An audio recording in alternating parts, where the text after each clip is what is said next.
Parte 5ª. Disposições várias. Título 1. Das garantias eleitorais. Artigo 234. Ninguém poderá impedir ou embaraçar o exercício do sufrágio. Artigo 235. O juiz eleitoral ou o presidente da mesa receptora pode expedir salvo-conduto com a cominação de prisão por desobediência até 5 dias em favor do eleitor que sofreu violência moral ou física na sua liberdade de votar ou pelo fato de haver votado.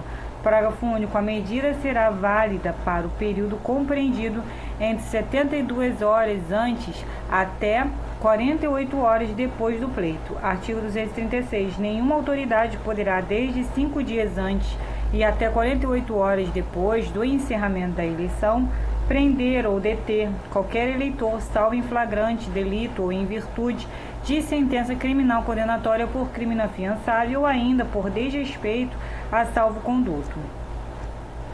Para primeiro, os membros das mesas receptoras e os fiscais de partido durante o exercício de suas funções não poderão ser detidos ou presos, salvo caso de flagrante delito.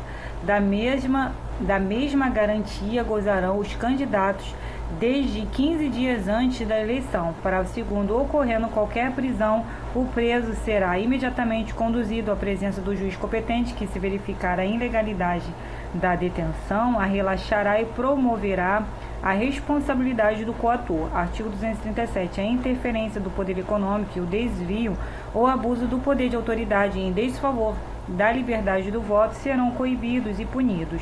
Parágrafo primeiro. O eleitor é parte legítima para denunciar os culpados e promover-lhes a responsabilidade, e a nenhum servidor público, inclusive de autarquia, de entidade paraestatal e de sociedade de economia mista, será lícito negar ou retardar ato de ofício tendente a esse fim.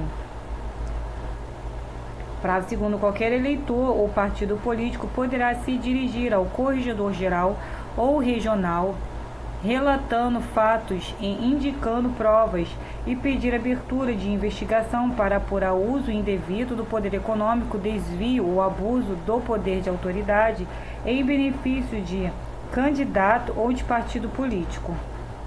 Parágrafo terceiro. O corregedor, verificada a seriedade da denúncia, procederá ou mandará proceder a investigações, regendo-se esta no que lhes for aplicável pela Lei nº 1579, de 18 de março de 1952. Artigo 238. É proibida, durante o ato eleitoral, a presença de força pública no edifício em que funcionar mesa receptora ou nas imediações, observado o disposto no artigo 141.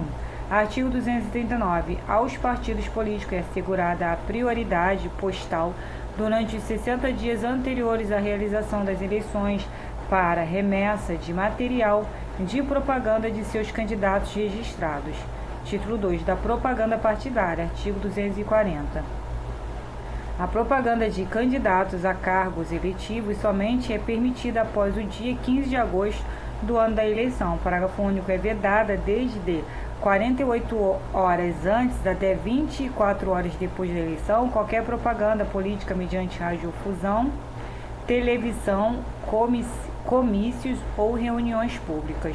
Artigo 241. Toda propaganda eleitoral será realizada sob responsabilidade dos partidos e por eles paga, imputando-lhes solidariedade nos excessos praticados pelos seus candidatos e adeptos.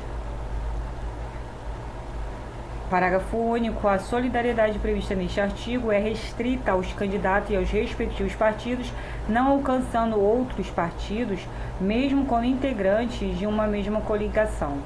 Artigo 242. A propaganda, qualquer que seja a sua forma ou modalidade, mencionará sempre a legenda partidária e só poderá ser feita em língua nacional, não devendo empregar meios publicitários destinados a criar artificialmente na opinião pública estados mentais, emocionais ou passionais. Parágrafo único. Sem prejuízo do processo e das penas cominadas, a Justiça Eleitoral adotará medidas para fazer impedir ou cessar imediatamente a propaganda realizada como infração do disposto neste artigo.